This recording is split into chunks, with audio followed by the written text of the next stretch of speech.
Have you ever noticed how car payments just feel like a normal part of life? Like rent, groceries, just another monthly bill. That's how most people. Dave Ramsey sees things completely differently. For him, car payments aren't just a bad financial move. They're one of the biggest reasons people stay broke. The way most people buy cars is completely backwards. Let's take a look at what he has to say about one of the biggest wealth killers for most people, and see if you agree. Ironically, when we see someone driving a nice car, our first thought is usually that they're doing well financially, that they've made it. But in reality, that shiny new is a sign of poor financial choices. Instead of seeing it as a symbol of success, we should recognize that in more cases than not, they're stretching the latest and greatest. The cost of buying a new car today is higher than it's ever been. As of this year, the average price of a new vehicle in the United States is $48,000. And that price tag has led to record-breaking monthly payments as well. The average new car payment is now more than $700, with many buyers locked into 6 or 7 year loans just to afford it. For a lot of households, that's nearly a second rent or mortgage payment, and it's a rapidly depreciating asset. So you're not just paying a lot in interest, you're also putting that money into something that loses value fast. Dave Ramsey, simple but strict. Always pay cash for cars. No financing, no leasing, no 0% interest. No matter how attractive the Dave's advice is clear. If you don't have the cash to buy the car outright, you can't afford it. He says the best car for you is the car you can afford to pay cash for, or what your friends are driving. It doesn't matter if your coworker just pulled up in a brand new SUV. If you're putting yourself into debt, you're going backwards. Let's be real to hear, especially when we live in a world where everyone's constantly upgrading and showing off the latest stuff. Think about the last time someone rolled into the office parked car. Did a little envy creep in? That's totally normal. But Dave pushes back on that urge to keep up. He actually warns against it, saying that the moment pressure influences your money choices, you're setting yourself up for a cycle of debt and stress. Now let's talk numbers. Since the average car is $42 per month, that's more than $8,900 per year just for the loan. And that doesn't even include insurance, gas, registration, or it's a massive chunk of most people's income. Money that could be going towards paying off debt, building an emergency fund, or investing for retirement. Car payments are one of the biggest wealth killers out there, and it's true. You don't notice it because it feels normal, but so is being broke and stressed out. Take this. Imagine what else you could do with that money. Rather than funneling thousands into a car loan, you could pay down student debt, build up an emergency savings. For instance, if you took that same $742 per month and invested it into the S&P 500 over 20 years with an M% per year, you could have over $560,000, or over $310,000 after adjusting for inflation.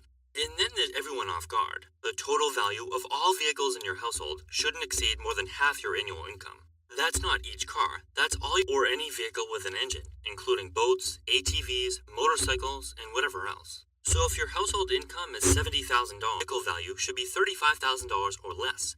That might sound extreme at first, especially if you're used to thinking of cars as status symbols. But remember what cars actually are: rapidly depreciating assets. They're not investments. They don't make you money in most cases. In fact, they're worth less. This rule forces you to think in terms of value rather than status. If you're a two-car household with an income of $70,000 instead of a vehicle sitting in your driveway, your earnings aren't going to be able to keep up with all that maintenance, insurance, and depreciation. It's like spinning your wheel. Vehicle expenses reasonably low for your income. You free up more resources to build wealth in other ways, through savings, investments, and real estate. Your choice. Stay stuck in debt or start investing in assets that will pay your bills with exponential rewards. Now listen to what Dave Ramsey says about you shouldn't buy one until you're a millionaire. Yep, you heard that right. You should not be buying a brand new car until your net worth surpasses $1 million. Your first job, not when you get promoted, not even when you're married with kids. According to Dave, brand new cars are only for millionaires because they lose value for anything else you can buy. In fact, the moment you drive that shiny new car off the lot, it loses about 10% of its value. That's thousands of dollars. Within the first year, that number can climb to 20% or even more. So if you spent $40,000 on that car, you're down to $32,000, and that's just depreciation. No interest, taxes, or insurance. That's what Dave calls the stupid tax. Of course, one of the most common, but I want something reliable. I need something safe for my family. I don't want to drive a beat-up old clunker. And to be fair, those are valid concerns, but should drive a 1995 rust bucket with no air conditioning. He's saying, buy the most reliable vehicle you can afford with cash. That might be a $10,000 or an $8,000 Toyota with some mileage on it. But if you're not going into debt, the odds are already in your favor. Sure, you might encounter some repair bills. They exceed the 20% loss you'd be taking on that new car in year one. You can upgrade later, once you've gotten everything in order. The key here is Reliadex or brand name appeal.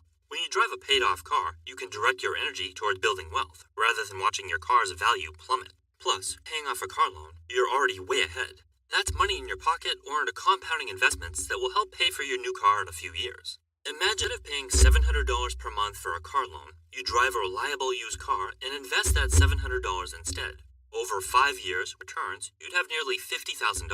That's college tuition paid off or tuition for your kids. That's $50,000 towards the down payment, which, by the way, are unaffordable, as a lot of people like to say as they drive around in their new car. Or $50,000 towards your mortgage balance. That's peace. The whole approach is about seeing the big picture. Every dollar you spend or save has a ripple effect. And when it comes to cars, most people are sinking thousands into short-term satisfaction, but causes long-term problems. But it's not just about investing for retirement. If you're young, this approach could mean ending your career with a massive savings account or getting stuck in a never-ending cycle of debt. It's not all sunshine and savings when it comes to used cars. Lower, older vehicles can come with more maintenance issues. Repairs, worn-out parts, and unexpected breakdowns can eat into your budget if you're not careful. Car that needs a $3,000 transmission a year later might not feel like much of a win. That's why Dave's philosophy isn't just buy cheap, it's buy sizes paying cash and doing your homework. Look for makes and models known for longevity and low maintenance. Have a mechanic inspect it before you buy.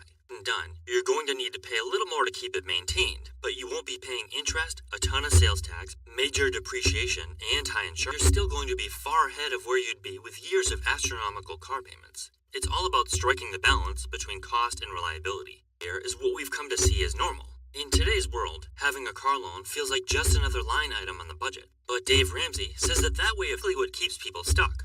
According to him, the average person has a car loan for 6 to 7 years, and by the time they've almost paid it off, they're rolling to a new loan for a new car. It's a never-ending cycle of debt.